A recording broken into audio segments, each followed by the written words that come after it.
મિત્રો જય હિન્દ અને જય ભારત. સ્વાગત છે એક નવા વ્લોગ વિડીયોની અંદર.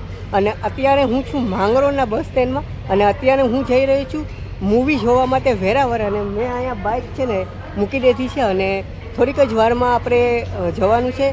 અત્યારે બધાના મોઢામાં એક જ વાત છે, લાલો મૂવી. તો આપણે એ મૂવી જોવા માટે જઈ રહ્યા છે વેરાવળ તરફ. અને ચાલો લેટ્સ ગો, વધારે સમય નથી બગાડતો, ચાલો તો ત્યાં જ મળીએ છીએ આપણે. ચાલો, આ છે ને માંગરોળનું બસ સ્ટેન્ડ છે અને અત્યારે આ બસ ઉપરે છે એ દાણા પોરબંદર છે, એટલે પોરબંદર તરફ આ બસ જઈ રહી છે.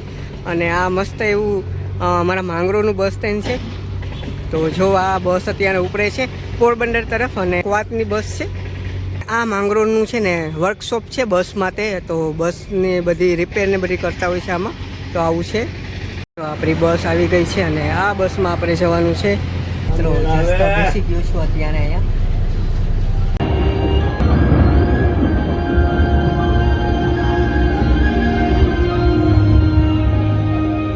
તો મિત્રો ઇન્ટરવલ પડ્યો છે અને બ્રેક. તો પબ્લિક પણ ખૂબ સારી એવી છે અને અહીંયા ફ્રૂટ મળે છે.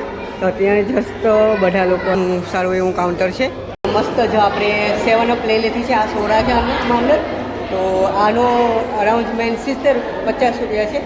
તો હવે પાછા આપણી સ્ક્રીન 2માં જશું. જો અહીંયા સ્ક્રીન 2 છે. ત્યાં બ્રેક પડ્યો છે અને આપણે હવે પી રહ્યા છે. અને આ મૂવી જુનાગઢ ઉપર આખું બનેલું છે, જુનાગઢની અંદર. તો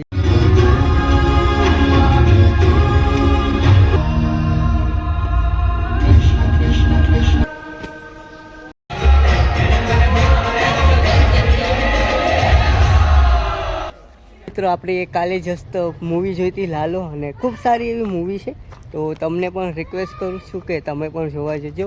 તો અત્યારે જસ્ટ હું દર્શન કરવા માટે મંદિરે આવ્યો છું અને આ મંદિર છે. ચાલો તો સાથે મળીને દર્શન કરીએ. ચાલો જઈએ. હું મિત્રો મહાકાળી માં છે અને અત્યારે જસ્ટ તમે દર્શન કરી લ્યો. ગણપતિ આવે છે, પછી મહાકાળી માં દર્શન કરી લ્યો. આ સ્મશાન છે, તો અહીંયા બની રહ્યું છે અને અહીંયા બની રહ્યું છે. તો મિત્રો અત્યારે જસ્ટ દર્શન કર્યા અને હવે હું કામ ઉપર જઈશ, કેમ કે સવારના સમયમાં દર્શન કરવા જોઈએ. અને જો અહીંયા તો ફટાકડા પણ ફોડે છે અને આ ભાઈની દિવાળી હજી ચાલુ જ છે બધી. તો અહીંયા કામ ચાલુ જ છે હજી. અને આ અમારા ગામનું શહીદ સ્મારક છે અને અમારા ગામનો દરિયો.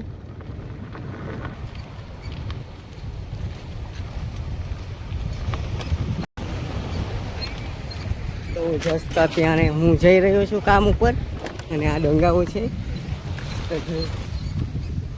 સૂચના પણ આપી છે કે જંગલમાં પ્લાસ્ટિક ફેંકવાની સખત મનાઈ છે. તો આખો આ વિસ્તાર છે ને જંગલ છે. મિત્રો આ સ્મશાન છે પણ છે ને અત્યારે ખાટલા છે ને તૂટી ગયા છે. તો રિક્વેસ્ટ છે કે આ ખાટલાઓ રિપેર કરાવે, નવા લખે. તો મિત્રો જસ્ટ આવી ગયો છું હું દરિયા કિનારે અને થોડુંક ચાલીશ અને તમને પણ બતાવીશ એનો લુક અને વ્યૂ. તો આ છે અમારા ગામનો દરિયો.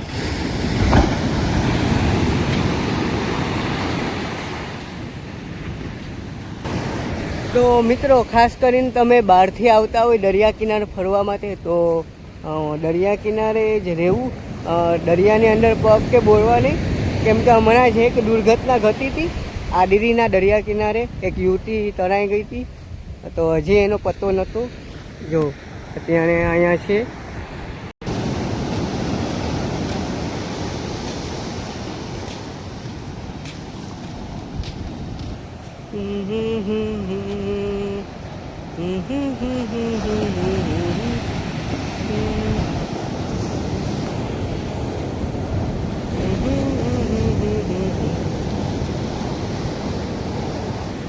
તો મિત્રો વાવાઝોડું નાનું એવું આવ્યું હતું, એના કારણે ધૂળ છે ને આખી લઈ ગયા છે. જો આ આખી ધૂળ છે ને તણાઈ ગઈ છે દરિયામાં. તો આવું કંઈક છે. અને અહીંયા ભાટ ઉપસી આવ્યું છે અમારા ગામની અંદર. આપણે છે તો વાંઠે આવ્યા ચાલતા તો અહીંયા પહોંચ્યા છે આપણે. અને આ સ્મશાન છે અહીંયા. તો મિત્રો હવે આપણે આ વ્લોગને આપણે અહીંયા જ એન્ડ કરીએ છીએ અને ફરી પાછા મળશું. તો મળશું મેળે કેરે, મળશું ગામડે ગીર. નહીં મરે આ મેકરા તેરી ધરતી દૂધતે હશે. તો ચાલો તાતા બાય બાય, જય હિન્દ, જય ભારત, ભારત માતા કી જય.